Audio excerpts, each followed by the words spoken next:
Greetings, loyal listeners and new recruits. I'm Drew Deach. I'm Travis Newton. And this is Genre Vision. Every week, Travis and I review and recommend horror films, action movies, fantasy flicks, sci-fi cinema, and more.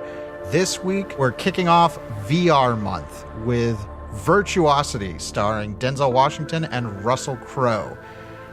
This is a movie that both Travis and I had never seen before. This is a first watch. And whoo, buddy, before we unpack the insanity of Virtuosity, a couple of calls to action. We wanted to mention a new Patreon subscriber, Craig. Thank you so much for becoming a subscriber through Patreon at patreon.com/genrevision. Craig now has access to bonus episodes for our other show, Third Time's the Charm. We also have bonus stuff like Extended Currently Consuming and pre-show banter, a whole bunch of stuff for Genre Vision, and uncut episodes of Fin Flicks. So yay for Craig, and yay for you if you want to become a subscriber through Patreon.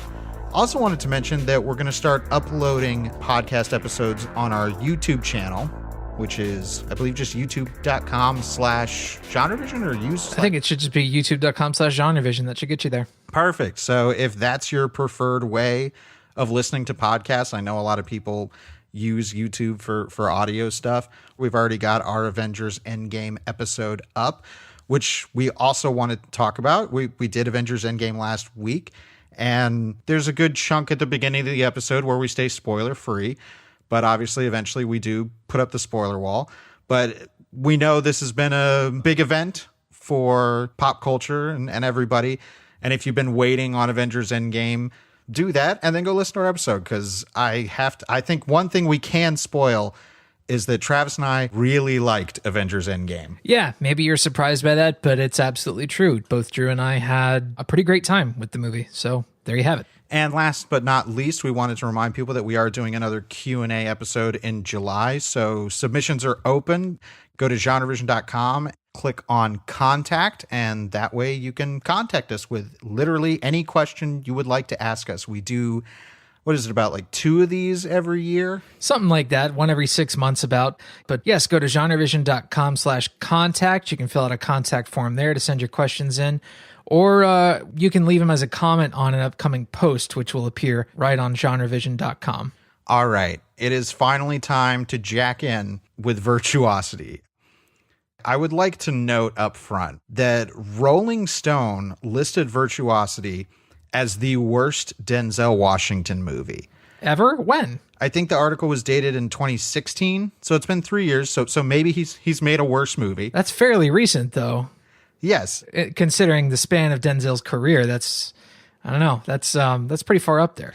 Yes, and I just wanted to note that because Virtuosity does seem to have somewhat of a reputation as being disposable and bad, and I believe there's a How Did This Get Made episode on it.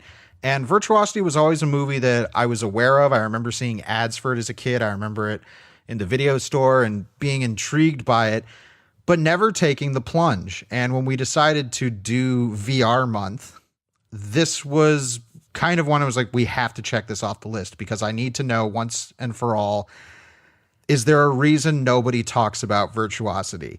And after watching it, I don't know why people don't talk about Virtuosity. Yeah, I had the exact same feeling. You know, you have a lot of people who talk about Demolition Man nowadays.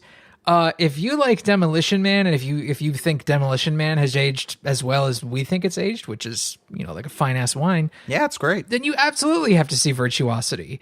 That's not a lot of detail on the movie, but I think that's the easiest way for me to sell it to people is if you like Demolition Man, you got to see this flick. Well, setting up the plot really quickly, it is about an artificial intelligence that this is in, I don't think a year is ever stated, so it's kind of a not too distant future type scenario. Right. The not too distant future of, what is this, 94, 95? Something like that, yeah. When this came out. So, yeah, 95.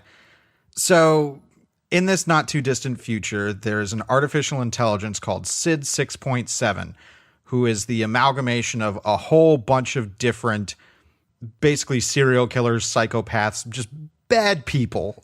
Genocidal assholes. Yeah, just a whole bunch of really horrible personalities. Like all their personalities got digitized and then blended into this one AI. and the AI is used for police training.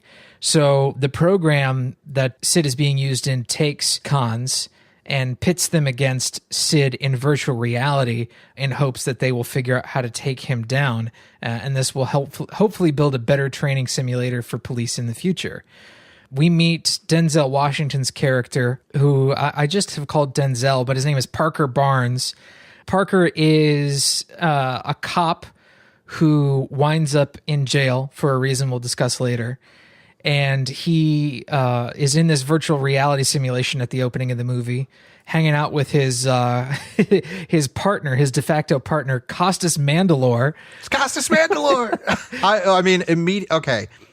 We're saying all this, but I think listeners, you need to understand, Virtuosity just starts with Denzel Washington and Costas Mandylor in wonderfully plasticky looking police uniforms coming out of a train station and trying to hunt down this serial killer in a very vibrant, weirdo city where everybody seems to be dressed the same and they don't interact with him. And there is no indication at first that we are actually in a virtual simulation. It seems a little off at first, but it doesn't immediately scream virtual reality until there are like a little bit of until there's like some digital artifacting going on, when the camera moves and things like that. You can sometimes see a little bit of intentional digital messing around with the image. Or when we get introduced to Sid, who is eating sushi, we see that the sushi on his plate keeps getting replenished with digitally, like it's just replicating. I just love that digital Russell Crowe has an insatiable appetite for sushi. He just keeps eating. Well, so much so that the first time I knew I was going to love this movie, because this is like in the first 4 minutes of the movie, is Russell Crowe is sitting at this very stereotypical, kind of Japanese sushi restaurant, and he's eating this sushi, and a piece of rice is on his cheek, and his tongue hyperextends out to lick the rice off his cheek. And I was like, all right, we're in for something real crazy. And I love that Virtuosity just throws you immediately into the wackiness and expects like, hey, you're either on this train or go home. Yeah, there's actually quite a bit of stuff that it skips over, in terms of backstory for Denzel Washington's character, and instead it gets right into the heart of the film's conceit about virtual reality and this virtual villain that it has to concoct. Now, this is pretty early in Russell Crowe's career in Hollywood.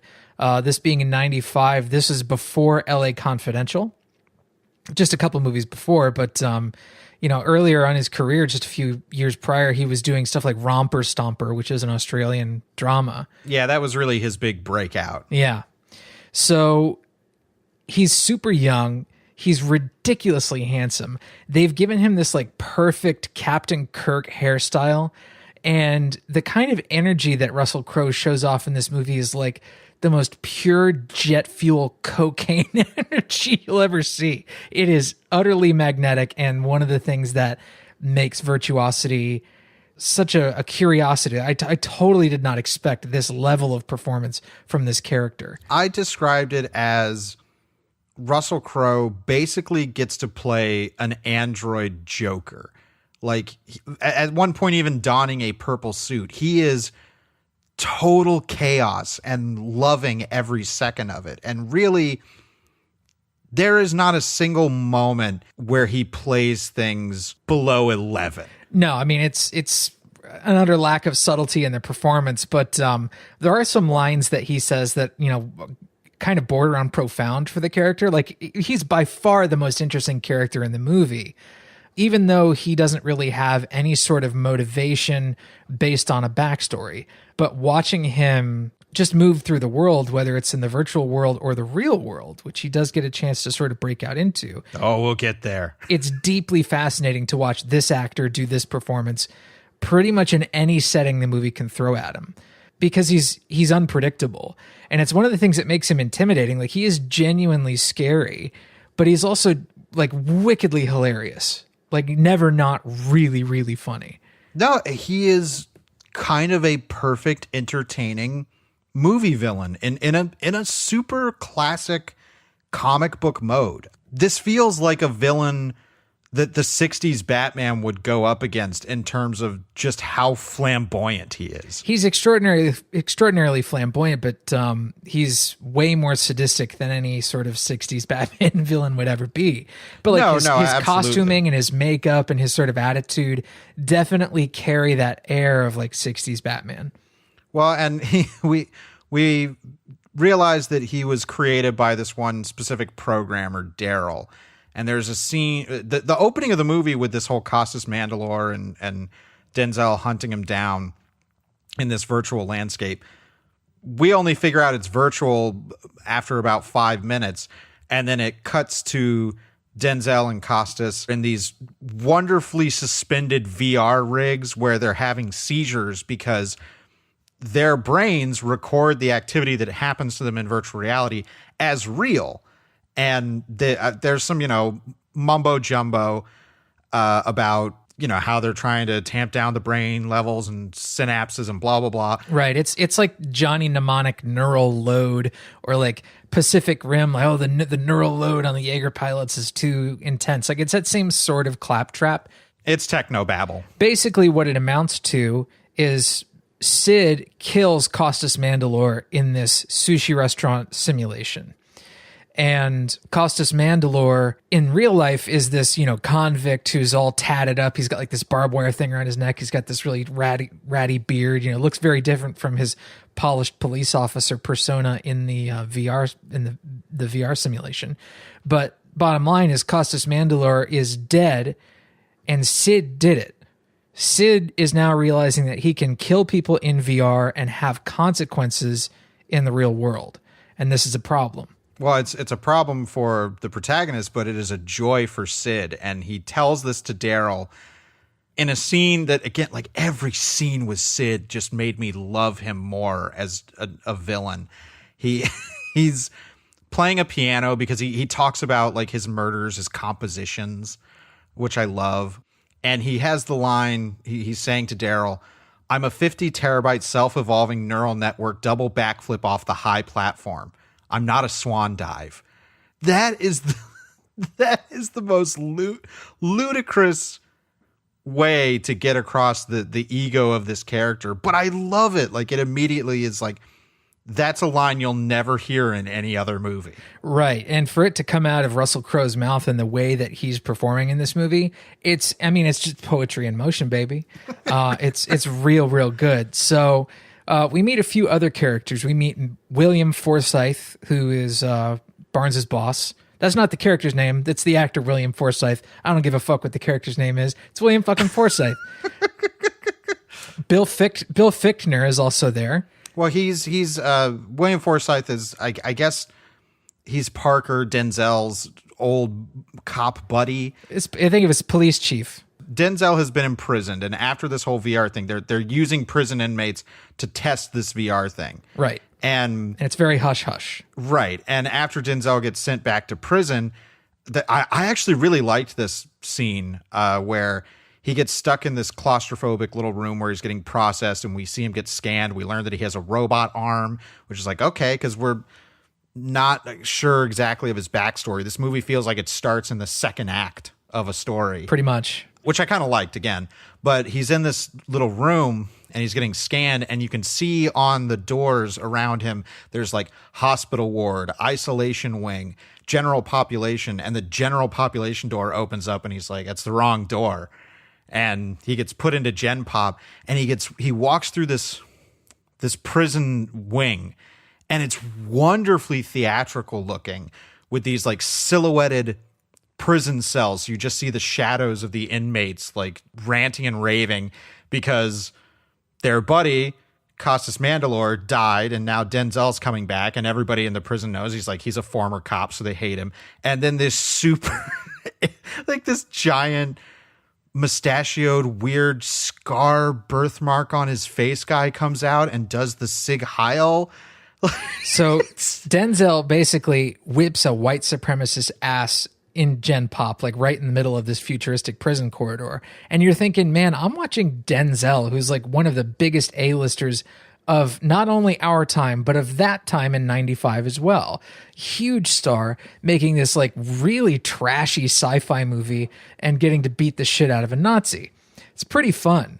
I love how, obvious like a money saver of a set that was, but it still makes it look really futuristic. It has vibes kind of like Fifth Element. It's got style. I mean, I immediately was like, this is a money saving thing, but I like when you can take a low budget and use it to your advantage to create a style. And that's absolutely what that set does. Great example of art working within its limitations or using its limitations to its advantage. Right. And you get, and Denzel's performance in that moment might be my favorite of his in the movie, because he beats this guy up and then the guards have to come in and he's just yelling at all the other inmates like, come on, come get your boy. And I'm like, oh, I'm on board. Unfortunately, I mean, Denzel is maybe the most dependable actor in modern American cinema in the sense, not that he's always going to be great in a movie, but you always know what you're going to get from a Denzel performance. Pretty much. Yeah. I mean, he's extraordinarily dependable in that way where he's never bad, but he's always going to deliver kind of the same performance. So it's very obvious when you write a character for Denzel, but considering what kind of movie this character is in, by the time this first act is over, he's kind of become one of the least interesting characters in the movie. Yeah, I mean, that's not Denzel's fault. That's the script. Yeah. And I think that when we finally do learn the backstory of Parker, and that his wife and daughter were kidnapped by this crazy terrorist guy that he was hunting down, and this terrorist kind of took a shine to Parker and would start killing people in public places and saying, Parker, this one's for you. Very showy about it. And we learn that he apparently gave this what's his name, like Matthew something? Matthew Grimes. Matthew Grimes. Yeah, political terrorist who became Denzel's character's rival. Yes, and Matthew Grimes is giving this interview while he's also kidnapped Parker's wife and daughter. And Parker's trying to come to save them. He gets there. There's a bomb, a booby-trapped bomb that blows up and kills his wife and daughter, takes his arm off. Denzel then found Grimes, killed him and all his men, but in the ensuing shootout accidentally killed the reporters that were there for the interview. And that's why he's in jail. Yeah, I like the fact that it doles out little bits of that in some smart ways. Like the whole death of the reporters thing is legitimately shocking because it's Denzel. He's extraordinarily likable and we want to like the character as much as we can. But the fact that we know he's killed innocent people in like a fit of murderous rage, while also missing an arm, it makes him a more complex and complicated and less likable character. He does several things, or the character does several things in the film that make him a lot less likable.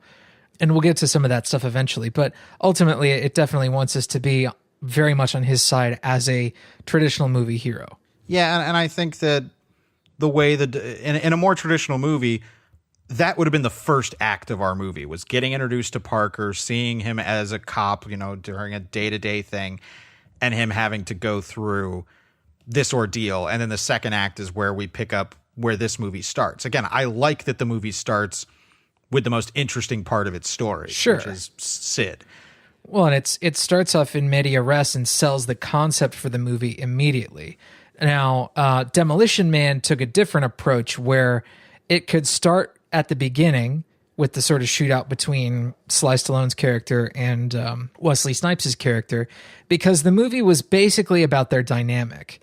Even though they don't spend much of the movie together, the whole rivalry between the two is what sold the film. Like they were the two faces on the poster looking at each other. You knew some shit was going to go down. And it also sells the weird, wacky future of the movie, which Virtuosity does as well. Yeah, Virtuosity doesn't have as much of a weird, wacky future. It has some futuristic elements, but for the most part, it's kind of playing in a modern day setting. Sure, it's a fairly mundane cyberpunk. I would call it a cyberpunk film, but it's not a super imaginative cyberpunk film when it comes to reality outdoors. It's it's not all that different. It's a not too distant future, like you said. Yeah, and maybe that would have been more interesting to see, but here's what really matters. once Sid figures out he can kill people, he gets his creator, Daryl, to go over to another government project that's being run by Stephen Summers' stalwart, Kevin J. O'Connor. Gotta love him. Gotta love him. And Kevin J. O'Connor's character has been making these basically nanite constructed androids. So they're robotic beings that are composed of a whole bunch of tiny nanomachines. Right. It's literal gray goo. Yes. So you hear the term gray goo. Kevin J. O'Connor's character has a snake made out of gray goo. He actually snips it in half with like a pair of shears, and all this gray goo comes out. But it can regenerate itself using silica from glass. Yes, I love that whole snake bit. That was really fun and an inventive way to sell the audience on the idea and get the exposition out of the way.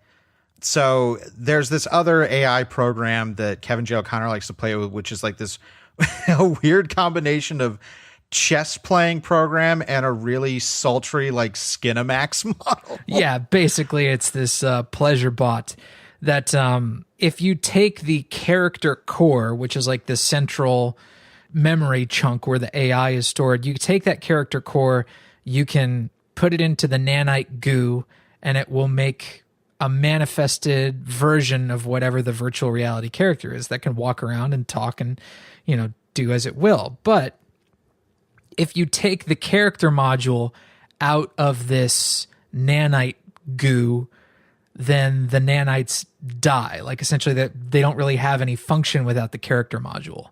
So we set up the mechanic of how this is going to work. We know at this point that Sid is going to make it out of virtual reality, become this like nigh invincible nanite being, and then eventually Denzel's going to have to yank the character module out of his head. Well, we got to talk about the absolute weirdness of Sid's birth scene. Well, why does Sid get born in the first place? Like Daryl's motivation is really strange. I don't quite understand why he does this. Why does he take Sid out of virtual reality? He sneaks Sid out of virtual reality, puts him into a nanite being, and for what? Why? Well, we only get a couple scenes of Daryl, of him like at a hotel kind of locked down, and he returns kind of in the third act to help Sid out. And I don't know, it's unfortunate. I think Daryl could have been just as interesting of a character as Sid because he's the one who created him, and he's the one who's clearly very proud of his creation. Like he's proud of this psychopath he's made, because when they flash to Daryl at like some motel, he's scratched on the walls, "Death to the pigs," which is what Sid did when he murdered a couple when he first got out of VR, which is a reference to the La Bianca murders, Charlie Manson, the Manson family. So Daryl, it's just clear. It's like Daryl loves Sid as a creation, as a child, and just does whatever. But it does get to the point where, well, we don't really get to see any good reasons for his motivation or explore them in any way. So he kind of just becomes a plot device. Right. Yeah. I think they cut away at one point when Sid is like, "Hey, Daryl, come here. I got to tell you something. I got to make you an offer." And then they cut away. And then a few scenes later, Daryl is putting Sid's mind, his character module, into this nanite goop. And so while Kevin J. O'Connor and Daryl are sitting around, Sid hatches out of this big goopy metal gremlin egg. It's fantastic. Like this really big goopy, Russel Crowe crawls out of this giant egg that has like this weird mechanical pattern on the outside of it. He kills Kevin J. O'Connor. He comes out. Daryl manages to escape. And I don't know. Well, they have to do this because I guess Sid has to realize his regenerative abilities. But he comes out. He's killed Kevin J. O'Connor. He's butt naked. And he like grabs a syringe and starts doing some naked Tai Chi. And the angle that they shoot it at where he chops off his finger, I just have to say it. I thought he stabbed his dick. I didn't get that impression, but you did use the word butt naked, which is absolutely the correct terminology for Russell Crowe's appearance in that scene. He is showing off the rear end goods. Yeah, that badonkadonk is in full view. Missy Elliott would approve. But so he does this, and then of course he goes out and starts murdering. And the people who are running this VR project are like, well, Denzel, Parker, they're like, you're the only one who has faced him in VR, so you have to be the one to track him down. We'll give you a full pardon if you do this. And part of that includes this. What is Kelly Lynch's character in this movie? She's like a reporter? She's a criminal psychologist. Okay, because part of the bargain that they tack on is that she's going to follow him around to profile this, possibly to make a book out of it, because if this gets out, it's a PR nightmare for the program. And they're like, well, maybe she's like, I can spin it into something positive if you let me go with him. And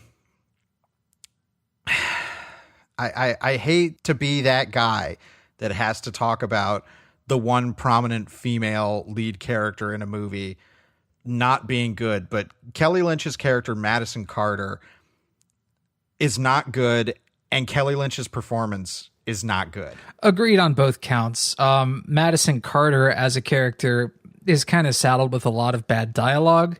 She's kind of charmless, and then Kelly Lynch, for whatever reason, it's just not working. The performance isn't really there. Oddly enough, the character Karen, Madison's daughter, is played by a young Kaylee Cuoco, who you might recognize as the pretty white lady from The Big Bang Theory. And she's honestly kind of like a fun character. I mean, it's clear that the only reason Madison really is there in the movie is for Denzel to have somebody to bounce dialogue off of and to bounce specifically exposition off of, yep, particularly his backstory exposition, and to set up this daughter character, which her first little meeting with Parker is really, it's cute. Like, she's like, do you think a first base person has to be left-handed? And I was like, okay, that's fine. And as soon as they showed a little kid, I'm like, that little kid's getting kidnapped. And I realized, like, I think maybe the movie would be more streamlined and better, because that's the whole reason they set that up. It's like, okay, she's going to be kidnapped in the third act, and Denzel has to save her because, oh no, my daughter got killed too. I wish that Denzel's daughter had not been killed, and that it was his daughter being kidnapped in Act 3, and that the Madison Carter character just wasn't there.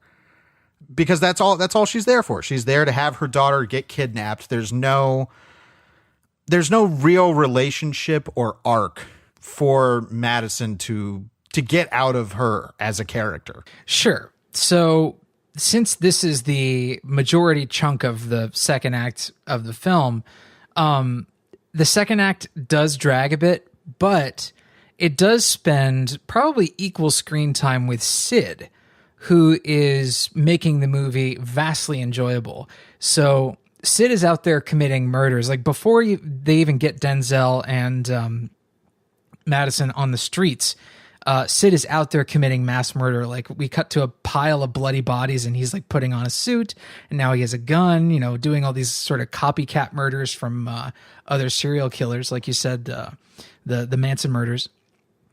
And they do a little bit of research on Sid. Turns out the original, or one of the earlier versions of Sid 1.3, was a blend of Hitler, John Wayne Gacy, and Charlie Manson. Which, hey, the big three. Right. So Sid, essentially his job in the second act is to go around and find himself in situations that are increasingly hilarious and violent. And one of the things we haven't talked about is there is no shortage of digital effects that they use for Sid's face. Yes, because he has these shifting nanites that whenever he gets a part of him cut off or whatever, he can go up, put his hand up against some glass and the nanites goo out and eat it and regenerate it. But that also means that Sid's face changes a lot. I mean, from the very beginning, during his birth scene, he pops out, and when he's strangling Kevin J. O'Connor, he's strangling him and he goes, "Hey ho, daddy-o," and his eyeballs just extend. It looks like one of those horrible YouTube video thumbnails. Yeah, I got you. It definitely looks like that, but they basically wanted to give him a cartoon face where they could make expressions more extreme just for a few frames, whether it's to make his eyes bigger or his nostrils flare unnaturally wide. And it's not something where like it was a three-dimensional effect where they had to completely recreate his head as a three-dimensional model and expand it and contract it. No, this is like a two-dimensional like photo booth effect sort of thing. It's so fun to see because he'll do stuff like there's one sequence where he goes to an Ultimate Fighting Championship event like at an arena, and he backflips and falls like a really great distance onto the arena floor. And as soon as he hits, his entire face ripples like water. It's so cool and weird and dumb and just an amazing melange. Like it's this whole burrito. You know, they mix up every single thing that effect could be and put it in a big flour tortilla. And they're like, here, stick this in your fucking face. It's great. It's so cool. I love that. Cool, weird, and dumb in equal measure. But, well, even before that, Sid goes to this like nightclub called Media Zone. Great name, by the way. Yeah, where Tracy Lords, because I did like a double take. I'm like, is that Tracy Lords? As a matter of fact, it is. It is Tracy Lords, and she's in the middle of this club in this, you know, tricked out latex outfit. And she's singing. I looked on the song. It says she performed this song. Good for her. So it's also Tracy Lords singing. There is a shot that you will never, ever see in a mainstream movie ever again, in which Sid's face is framed in between her legs, looking up at her with her backside and her legs kind of framing his head, framing him. No, it's like, an incredible shot. It really is. I love just how creepy Sid can be in terms of just casting a gaze. You know what I mean? Just looking out over a whole bunch of people at a nightclub. He's immediately scary, but we also know he's going to pull some completely wacky shit. And I also love, you know, one of my favorite moments there is him looking at one of the video screens and seeing an image of himself shot on a video camera in the club. And he looks at himself and he goes, "I'm beautiful." And I really believed it. Like he was really having that moment of like pure utter narcissism, seeing himself sort of rendered in reality for the first time. Well, and they have this like wacky solarization effect that's going on, but that's actually like we learn so much about Sid by what he reacts to, and it's not like we learn. It's like, okay, he likes being filmed and he likes being seen, and this is one of the first examples we see of that. And then when he kills an android bartender that's super robotic, and he's like, "And to think you constitute one of my ancestors." Yeah. Like, I love that. It's a cute moment, but one of the big things about Sid's personality is that he is a performer and sees himself as an artist. So he's this narcissistic performance artist and a musician, and he starts to take people in the nightclub hostage. And while he's in this hostage situation, he starts using the synthesizers on the stage to record their screams and to compose a symphony live out of these screams. And he's like picking people off and telling us like, okay, you know, 3, 2, 1, scream louder. And then there's this wonderful shot of him standing on this weird kind of futury looking synthesizer device and standing over all the people and putting his arms out to them. And I'm like, man, it's cool, weird, and dumb, like you said. Well, it was where I think we're kind of not selling just how crazy this moment is. When I saw this, I was utterly gobsmacked. I mean, befuddled. I could not believe what I was seeing. A-lister Russel Crowe, who got super famous for doing this big straight-faced performance in Gladiator, you know, a great performance, of course, but continued to be sort of cast in similar roles for the next, you know, decade of his career, you know, serious man roles. But you watch him in this and it's like, holy fuck, this is magic. Like, what is this movie doing? It's like unprecedented. There's no trace of the stoicism that people came to relate Russel Crowe with. You know, it's like, oh, Gladiator and Beautiful Mind and, you know, these prestige-y type movies like Cinderella Man or something like that. It's like, this is a guy who gets to go totally ape shit. And he's done it in other movies too. Like it's not a singular, like Man with the Iron Fist, or even a little bit in The Nice Guys. Like, it's a looser, more lackadaisical take on that, but he's still getting to see him let loose is really fun, and he's really good at it. And Virtuosity, and the script gives him so many wacky moments. Not only like you, during this whole Symphony of Screams moment, I was awestruck. But then after that, there's a car chase with him and Parker, and Sid, I think his hand's been blown off, or he's been shot up a whole bunch, and the windshield has been broken out. So he grabs a bunch of shards from the windshield and just starts eating the glass. It's these moments like this create this feeling that you're watching something that you can't predict, which is so exciting and scary and wonderful. It's like that feeling of being in uncharted waters. It's that thrill ride feeling where you're like, I have no fucking idea what's going to happen next. I can't believe this exists. It feels truly lunatic. Yeah. Oh yeah. It's a kind of a work of mad genius in moments like that. I'm not going to call the movie as a whole a work of mad genius, but those moments where Russell Crowe is absolutely mugging and hamming to extraordinary effect, and then his character is doing something just so completely and utterly unpredictable, like that is alchemy. That is miraculous. It is so cool. It's enough to recommend the movie on that. But as the second act is coming to a close and the third act kicks in, the plot then turns into Sid is going to take over this television stream, and it's like some political debate about border control. I was like, whoa, where did this come from? Oddly prescient, yeah. Yeah, and he sees an ad, because there's another scene I forgot. He goes to like a big mall and turns on the television. Like, there's all these televisions, and he starts switching them all to the channel talking about the murders that he did at the nightclub. And he's smiling and gleeful, and there's one guy that won't let him change the TV, so he like snaps his neck. And God, it just, every scene with Sid is a joy of villainy. Oh, the scene where he's walking down the street to Stayin' Alive in his fucking immaculate purple suit and these big round sunglasses. How can you not love this character?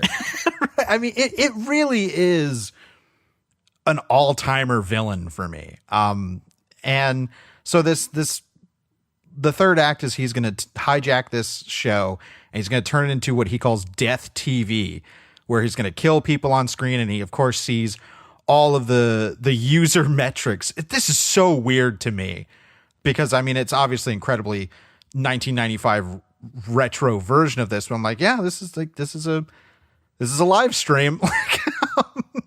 And you see, like, I love the fact that they have the demographics for the viewers on this little like bar graph, and they have them by ages, and the ages go like 150 plus. Yeah, it's pretty strange, little details like that. I also love the little sound effects they show, like whenever those details are on screen, like it's always just loaded with gratuitous sound effects. Yeah, just, you see every time he's on screen, he's about to kill somebody, you hear this like yeah.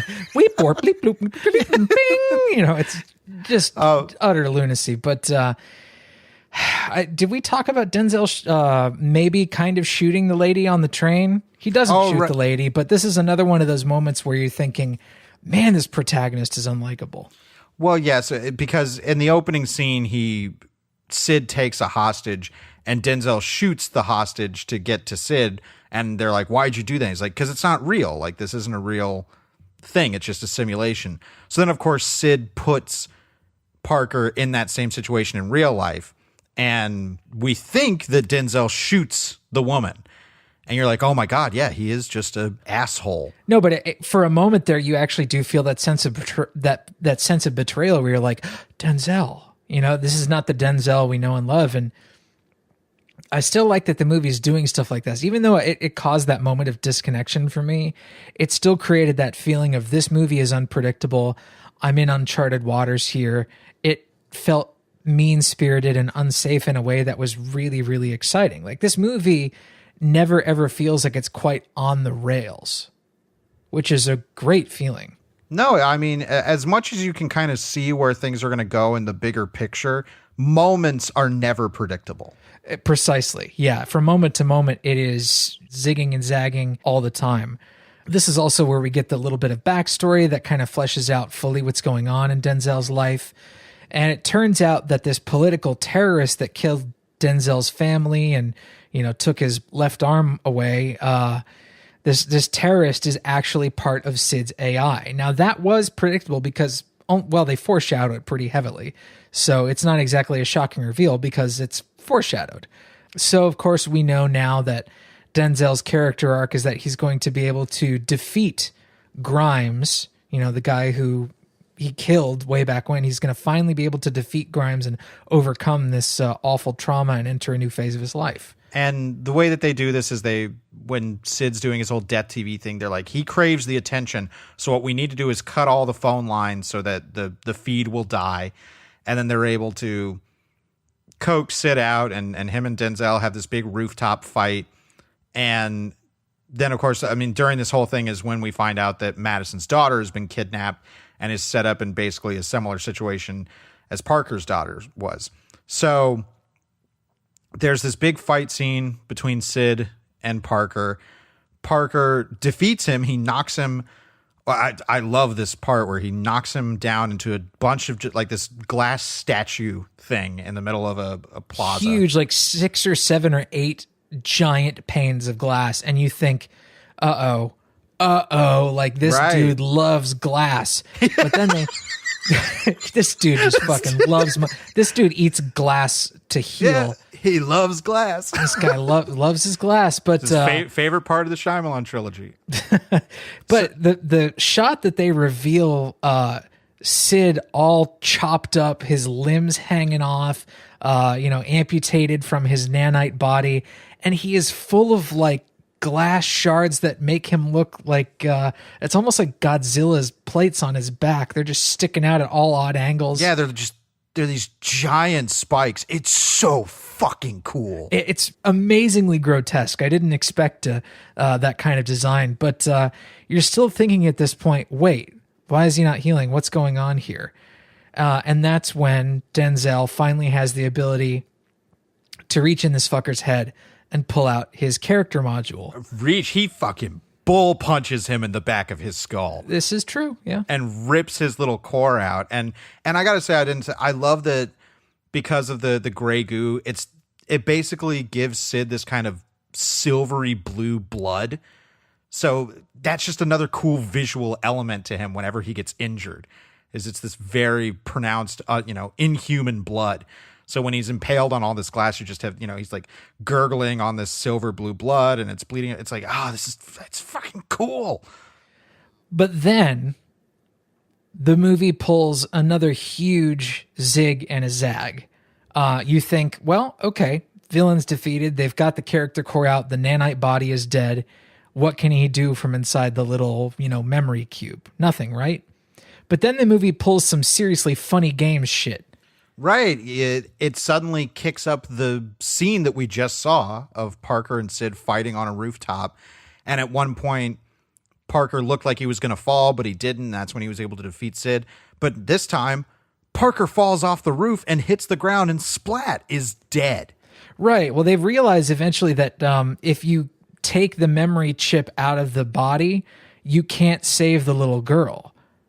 So this is one of the reasons the ending resets. They start replaying the ending over and over, and it's like, what? Why are they starting is this the Clue movie? Are all the alternate endings built into the fucking home video cut? That's when you realize that they've actually put Sid back in the simulation. So when Denzel bull punches the fucking memory cube out of his head, what happens in the movie at that point, and we don't explicitly see it, but it's the reveal of it's pretty clever. They take the cube back to the headquarters and they put Sid back in the simulation so they can figure out where the girl is. It was a wonderful little twist of an ending. I mean, not in that, once it started up, it was oh, okay, we're in VR, because you see Denzel gets splatted, but then very quickly he reconstitutes himself, and they have Madison, who's also plugged into the machine, trying to get Sid to reveal where her daughter is, because they don't know where the girl is. And where is it in this sequence where Denzel starts falling and he just falls through VR hell. Well, once Sid realizes that he's back in the simulation, Sid kind of has digital superpowers again. So he's able to sort of warp and shape the virtual reality around the people in it. And so starts doing the same neural overload thing that he was doing to Denzel and Costas Mandylor in the beginning. And so Denzel sort of, his VR model starts to dematerialize in this fantastic animation and starts falling through virtual hell. Like he falls through this giant tunnel, and at the bottom of the tunnel is like 16 Russel Crowe faces. One of them has like big worm teeth. It's like, ugh, this is weird as fuck. Yeah, and of course, I'm sure your mileage will vary with the dated digital effects, but with these kind of movies, I don't mind it because it's part of the style and it's taking place in a canonically digital artificial world. So I just kind of accept it as part of the movie's style. This kind of falls into the category of what Roger Ebert thought about effects. And it's not necessarily about the realism of the effect. It's about the effect's ability to spark your imagination. And I think that's what the effects in Virtuosity do. Like even when they're total like PlayStation 1 cinematic quality, they spark imagination. They're cool. They're unique. They're kind of uniquely ugly in a way, but in a way that totally embraced the artifice of that virtual reality, because that's what was cool at the time. And yes, it dates it, and maybe there's an element of nostalgia there, but I think it's vastly imaginative. Well, and we were talking about this where, you know, now if you do anything virtual reality or forward thinking technologically, everything's just so streamlined and homogenized and Apple-fied, you know what I mean? Well, like, look at Black Mirror. Right. In order to put somebody in VR in Black Mirror, you put a little dot on their temple. In this, it required this giant metal machine that hangs from the ceiling and looks almost like a Jeff Darrow illustration. Very Matrix. Lots of machinery, lots of wires. It's got to be very intricate. This is sort of in an age where we thought that if technology was going to get more complicated, it would simply have to get bigger and more intimidating.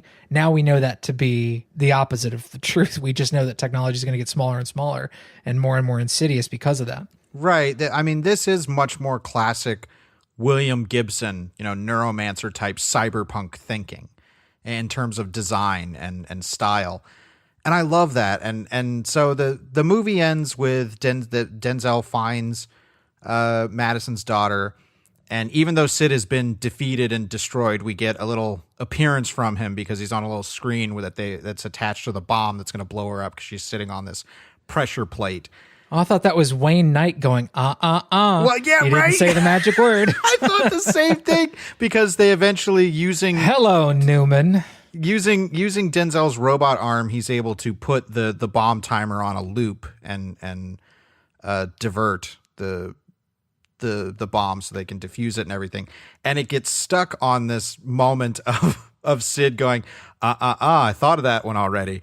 But all I hear is, you didn't say the magic word. Yeah. But then the movie ends, but the movie doesn't just end. Because it ends pretty much right there. They save the girl, and then there's this big sweeping helicopter shot on the top of the building where she was. And I'm like, okay, the movie's over. But the movie's not over. The movie ends with a song, and not just any song. It ends with a song by Peter Gabriel and Tori Amos. It's a trip. Well, I mean, while Denzel is on the roof, he takes the cube where Sid's consciousness is and he chucks it off the fucking roof, and it smashes in the street, and then a bunch of cars run over it. So we know Sid's good and dead. And then there's this like hard ass motherfucking breakbeat. I'm like, fucking, did they get Orbital for this? Jesus. The Dust Brothers. And then after 30 seconds of that, Peter Gabriel and Tori Amos kick in. It's not, I mean, the soundtrack for Virtuosity is kind of schizophrenically amazing. Like I said, this has a Tracy Lawrence song in it. Did we even say who directed this? Well, I guess we should. This is directed by Brett Leonard, who also directed The Lawnmower Man, which we'll be doing at the end of this month. Which I don't have you ever seen The Lawnmower Man, Travis? Not in its entirety. Okay. So this is fairly new, and Brett Leonard, I'm sure The Lawnmower Man is the reason he got to make Virtuosity. I think Brett Leonard's direction, it's not great. Like, it's fine. There isn't a whole lot of like dynamic or memorable shots so No, much. but there are a lot of memorable images and ideas. The way they're framed isn't, master level, but they did have a good director of photography, Gil Tattersall, who's done a bunch of TV work. He did House. He's done Grace and Frankie for Netflix, but he also did 13 Ghosts and Ghost Ship. 13 Ghosts, I don't like the glass walls in the movie, but, as far as lighting goes, looks great. And so does Virtuosity. I would go so far as to say that Virtuosity is the work of a visionary director. Like it clearly had a vision behind it to construct these weird visual ideas. Now, whether that was in the screenplay by Eric Berndt, who wrote another movie that we reviewed, or whether that was from the mind director Brett Leonard, or the ideas of Gil Tattersall, or the people who did the production design, like no matter who it was, or what sort of collaboration spawned all this, there's a clear vision behind Virtuosity. And as such, it's highly memorable from a visual standpoint. I agree. I don't think we could have picked a better movie to kick off VR month, because it's one we both hadn't seen. It's one we both knew about. And we were both surprised. Like I expected, I was like, well, Russell Crowe will be kind of fun, but it'll be a little dated and kind of a boring, typical procedural movie just with this weird sci-fi element. Well, when there's a movie nobody talks about, you kind of figure there's a reason nobody talks about it. But this one defies that logic. Well, this is a case where after seeing Virtuosity, I mean, we said at the beginning, with the Demolition Man thing, but it's the same reaction I have where I'm like, why does nobody embrace this movie, even on a like widely ironic level? Like, because I can see it falling victim to that, where it's like, oh my God, it's just so ridiculous, blah, blah, blah. But that's not even happening. And I'm like, this is totally, especially for a studio movie, a gem of gonzo cinema. Oh, for sure. Eric Berndt, the screenwriter, also wrote, what was the name of that movie with Ice-T? Surviving the Game. Surviving the Game, which is also pretty fucking wacky. Not nearly as wacky as this one, but it has one of the best Gary Busey performances. Which weirdly we paired with another cyberpunk sci-fi movie, Johnny Mnemonic. Yep. That had Ice-T in it. That had Ice-T. I kind of wish I had seen Virtuosity when I was younger. I think it's a movie that I would have this wonderful love for and would have like shaped me like stuff like Johnny Mnemonic did. But I am so happy that we finally got to see Virtuosity, because it really blew my expectations out of the water. I mean, just for Russell Crowe alone, he is really that captivating in the movie. Absolutely. And I said some really superlative and hyperbolic things earlier about this movie and his performance in it. I stand by it. I really do think that this is one of his best performances ever. I agree. And this is before even he was an A-lister, a widely known commodity in Hollywood. This is incredible work. It is just zany as fuck. I love it. I mean, if just for him. But this movie still has other charms, and it has, like you said, from a writing perspective, structurally, how it keeps surprising you at times. The mood of the movie, it's not especially moody from a directorial standpoint, but it has an energy, most of that being when Sid's on screen. So I can't recommend this movie highly enough. Like I really, really, really enjoyed my time with it. And I can already tell you I'm going to be revisiting it sooner rather than later. Well, all right then. In that case, if somebody wanted to watch another movie that was similar to Virtuosity, or they wanted to watch something instead of Virtuosity, what would you pull off the shelf to recommend? Well, yes, the shelf is where we choose a movie that might act as a good pairing or substitute for our main topic. And as always, we want to encourage you loyal listeners to submit your own shelf picks by going to genrevision.com and commenting on the post for this episode with your shelf pick. Oh boy, this was a tough one because I had so many recommendations, so many shelf picks. I mean, you and I, when we were screening the movie and discussing it back and forth, we both brought up Demolition Man. Yes. And that was the most obvious one, I think, from the start. Right. Because the tone is so similar to Demolition Man, and like watching Demolition Man is such a pure delight because it's just so crazy. But this movie has a similar energy.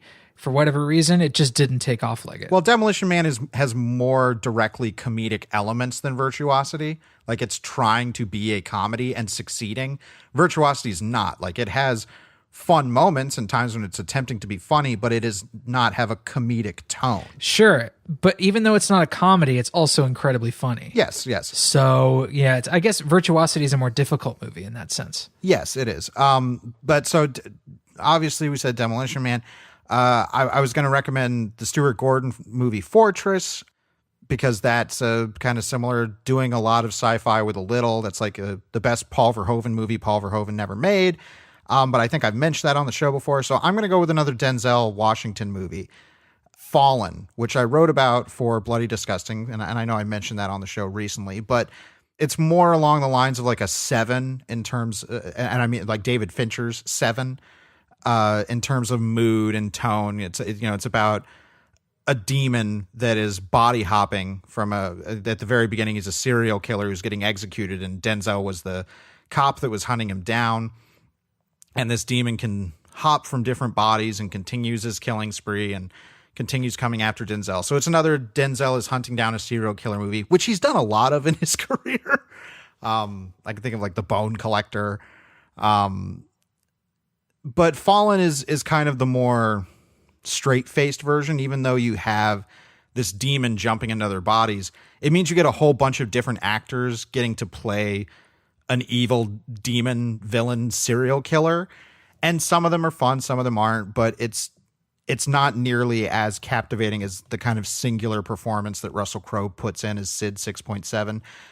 But as far as genre movies where Denzel Washington hunts down some kind of supernatural serial killer, Virtuosity and Fallen are kind of a must-do double feature. How about you, Travis? What are you going to pull off the shelf? I'm pulling off the shelf John Woo's Face Off.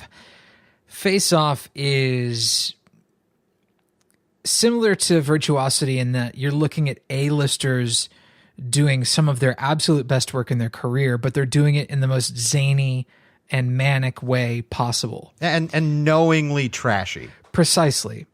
Face Off is also one of those movies where you feel like it's almost never on the rails. It is completely unpredictable in some aspects. Like never in a million years when I first started watching Face Off would I have ever predicted that it would have wound up in a sci-fi prison with magnetic boots. Right. You know, it throws this kind of shit at you and you're like, what fuck? Yeah, okay, I'll roll with that. But to see Nicolas Cage playing John Travolta as Nicolas Cage, and then to see John Travolta playing Nicolas Cage as John Travolta, the levels of that are just so absurd and so delightful to see. And you can tell that they're delighting so much in playing one another as one another. Mm-hmm. It's nothing but wonderful. It's a little overlong, but you know from that first scene where you meet Nicolas Cage's character and he's dressed as the priest that you're in for something totally unique. Absolutely. So if you've never seen Face Off, now is an exceptional time to do so. If you've seen Face Off before, now's an exceptional time to see it again. Agree 100%. Or just watch Virtuosity. Yeah, or just watch. More people need to watch Virtuosity. You'll get to watch Russel Crowe as Hitler, John Wayne Gacy, Charlie Manson. and lick sushi off of his face with an extended digital tongue. Fucking eat glass. He loves glass. He loves glass. Well, I mean, he's literally picking up handfuls of glass shards like popcorn and mashing them into his fucking mouth. Oh, this is the movie. During that scene where he's doing the car chase, he has the great line where he's like, "Do you like what does he say? He's like, are you ready? I've got something to play for you. A symphony of collision." He does indeed say that, Drew. Thank you. Oh my God! Like, fuck, I love Virtuosity. All right, let's just currently consuming. Num num num num num. Travis, what's been on your plate? I watched Silent Hill. Yeah, you sound really happy to have done that. I'm disappointed. I used to like this movie. I thought it was good, but I was young and didn't know as much as I knew now as an aged man in my early 30s. This movie's okay in a lot of ways, but it could have done a lot better if it had simply discarded the video gaminess of so much of its style. Like there's one scene early on in the movie where Radha Mitchell's character, the protagonist in the movie, wanders down a dark alleyway with this like Zippo lighter as a light source, and the camera is fixed in like a corner and it follows her in this like one continuous shot. And it's like, okay, I'm playing Silent Hill, but the graphics are really good. Right. And that's not the kind of feeling you want from a movie. And to be playing Silent Hill gives you a totally different kind of horror. Like the Silent Hill movie is not at all scary. And it's not that it's not trying, it's just it's trying for the wrong thing. It's trying to present the ideas that the video game presents in a way that will come across well in cinema. But what they don't understand is that one of the reasons the Silent Hill games are scary is because of the gameplay mechanics. It's how you play the game that makes it scary. It's the scarcity of items in inventory. It is the fact that there are tangible stakes that you feel like the protagonist could die at any moment because there's a monster in the dark. The movie totally misses that. And so comes across as sort of a faithful fever dream of a movie, but it's not a particularly good horror movie. It's handsome. It's a very handsome production, but slavishly devoted to its source material, and in a way that makes it a worse movie. Yeah, I remember being very excited for the movie when it came out and seeing it in theaters and being extremely disappointed. It still has a lot going for it. It's just it's not good as a whole at all. No, it's definitely not more than the sum of its parts. Because like you say, the parts there are interesting. Like it's a handsome production. It's a good looking movie, but I don't think in the attempt to, it just shouldn't have been an adaptation of Silent Hill. It should have been an interpretation of Silent Hill. Well, in some ways it was. Like the characters are different. It's all centered around female characters, which the original game was not, and the second game was not. Right. So it was a decidedly more feminized take, which I like. That was a really interesting angle for the movie, is to make it all about women. Good choice. We don't often see that. What doesn't come across is why Silent Hill is scary.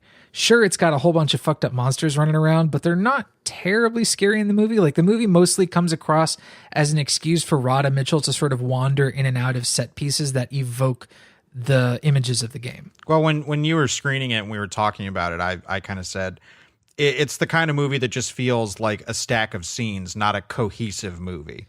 Agreed. And some of that dreamlike narrative does come from the game, but in the game, something will happen, like a scripted encounter with a villain will happen, but it will end suddenly and without explanation. In the game, you feel an enormous sense of relief, like you have survived. But in the movie, you feel cheated out of an interaction. So it's just a difference in the medium. And it makes for a really huge difference and ends up impacting the film quite negatively. Yeah, I don't know if we'll ever cover it in depth on the show or not, because it is a movie I've wanted to revisit because I've only really seen it the one time. Let's get in a Scream Factory Blu-ray. Yeah, so we'll see, maybe. Anyway, that's all I've got for currently consuming this week. What have you been currently consuming? Well, I put out on Twitter that I had decided what my top 5 favorite games of the decade were, because I don't think anything's going to come out in 2019 that's going to really claim that kind of spot. Oh, ye of little faith. Yeah. Well, I'm just not the biggest video game player these days. So it takes a lot to get me to perk up. And I got a lot of responses. I don't know if anybody cares. My selections were Shovel Knight, Cuphead, Red Dead Redemption, Marvel's Spider-Man for PS4, and Doom 2016.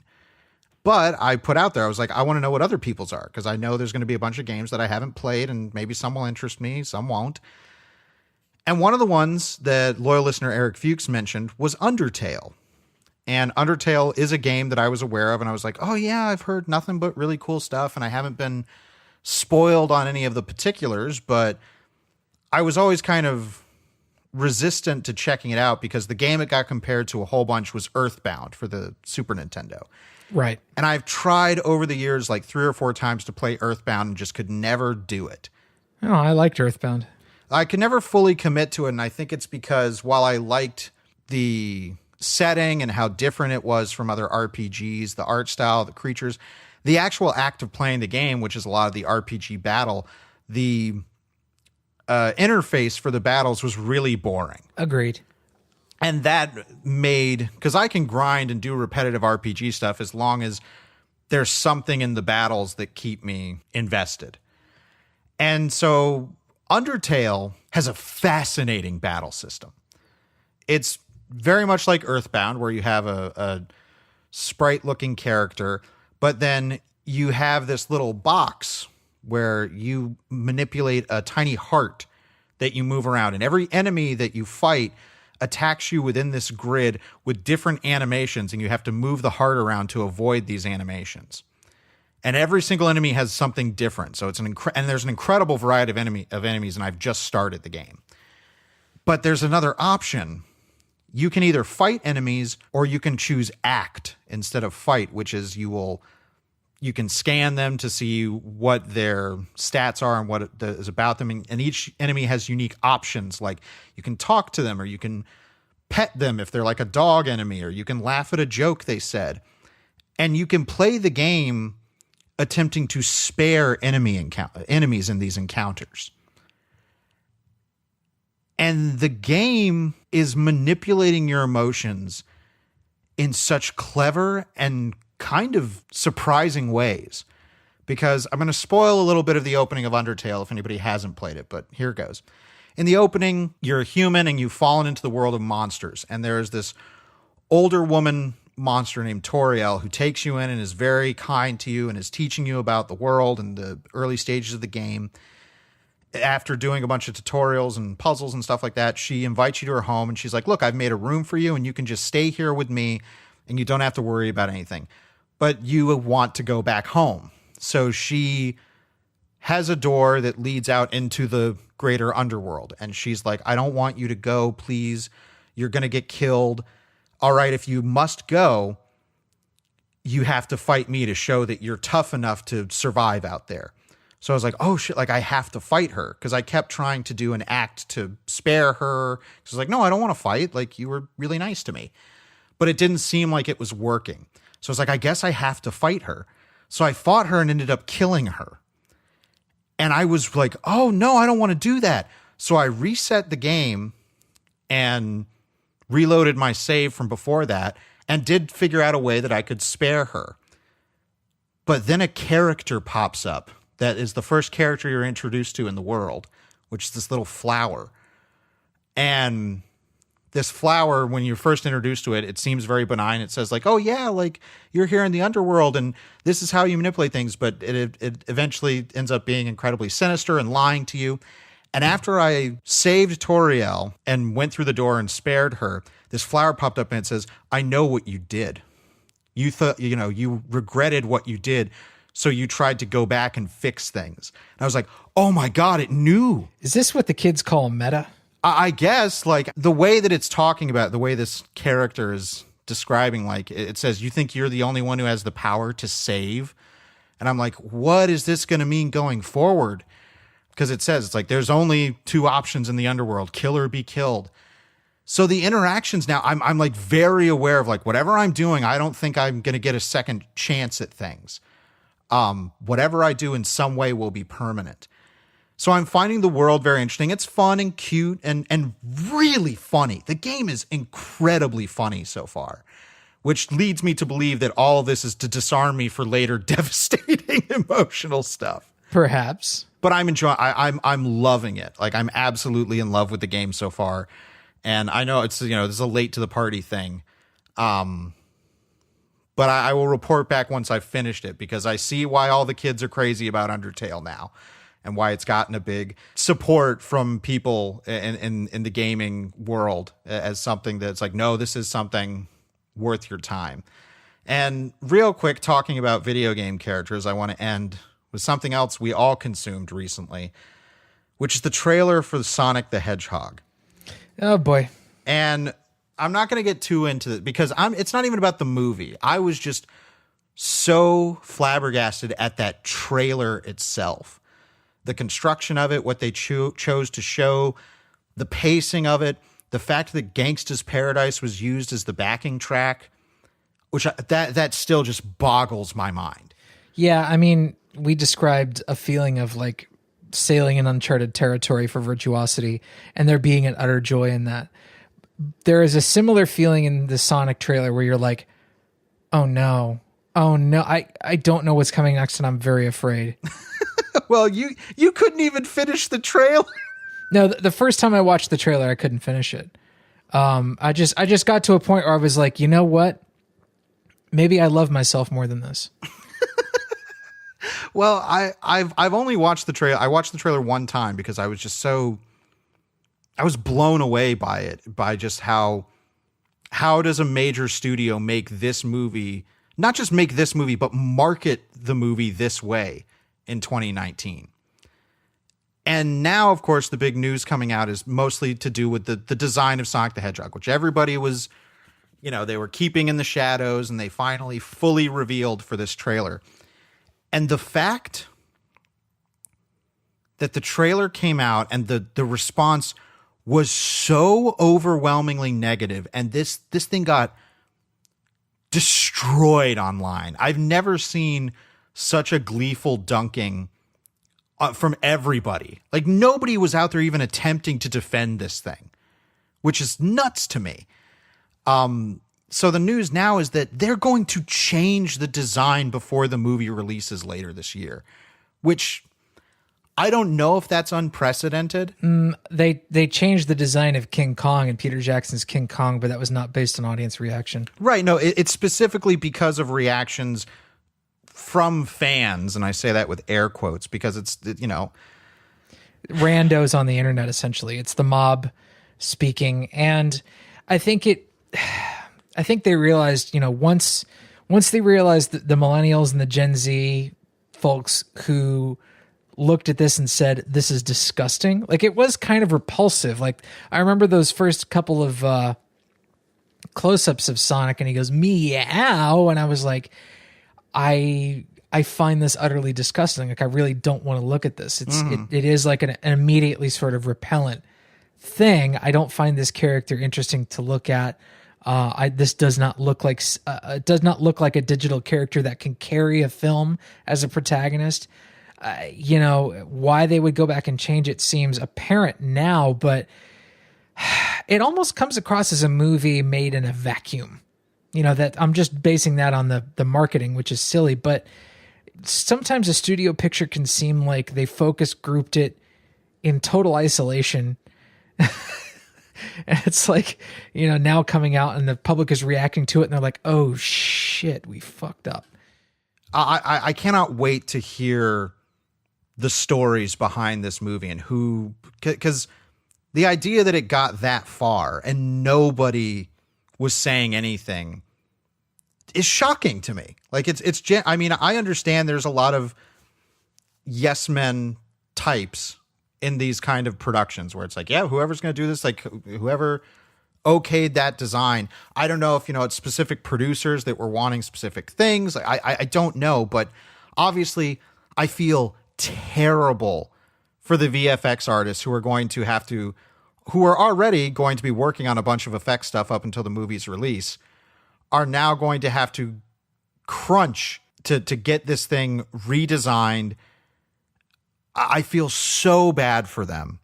And it makes me, I'm almost like upset at being, I didn't care because it's like, I was never going to see this movie anyway. It wasn't for me. And maybe all this like Sonic fandom or whatever needs to realize, like, this was never going to be a movie for you. This is a kid's movie that they're trying to market to the most widest audience possible. Oh, sorry, you're not saying whitest, you're saying widest. Widest, yes. Well, white too. Didn't see any people of color in that trailer. No, unless you count blue, but hey, meow. Meow. So I agree with you in that maybe we should have just left well enough alone and just ignored this as the thing that deserved to be ignored, because I think it deserves to be ignored. But what's a crucial thing to note here is that there's a reason why Disney is eating everything alive.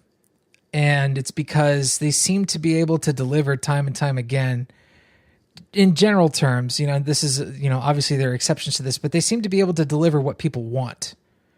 And whereas Paramount with this Sonic movie seemed to develop it in a way that when they finally showed people what it was, everybody went, how did you think this is what we wanted? Yeah, it's insane to me because we have Detective Pikachu, coming out next weekend as we record this. And that's going to wreck ass at the movie theater. Oh, it's going to destroy. Everybody's super excited for that. And I still stand by my critic. Like every time I see commercials for that, I think the live action Pokemon are horrifying. Like I really don't like them. They are kind of horrifying, but I can understand why a lot of people would think they were cute. Like Pikachu had to come across as this like cute, fuzzy, huggable thing. He also happens to have Ryan Reynolds' voice. This is the thing box office successes are made of. But here's why people are okay with Detective Pikachu and not with Sonic. Because the designs of the Pokemon, even though they are being translated, to reality, and that translation to me is what makes it horrifying, they still resemble their original designs. Right. They're identifiable enough. And maybe that speaks to just how well designed the original Pokemon were as cartoon characters. Sonic's weird because how do you translate a character who kind of has two eyes, but really there's no separation between the two eyes? Right. Like, what do you do? I've seen other people try and make manipulation stuff, but the thing is, Sonic's design, I think, is 75% of the reason he became iconic. Like, it is a very memorable, cutting design for a video game character.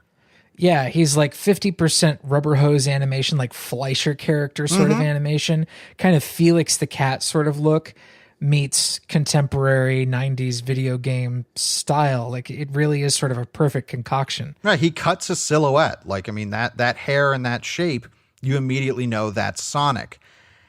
And I think in trying to translate him in, like the version that we saw in the trailer looks like every other CGI live action. Like people were making comparisons to like the Peter Rabbit movie that James Marsden was also in. But I think of like the Chipmunks movies and all those. They tried to approach it with that kind of thinking.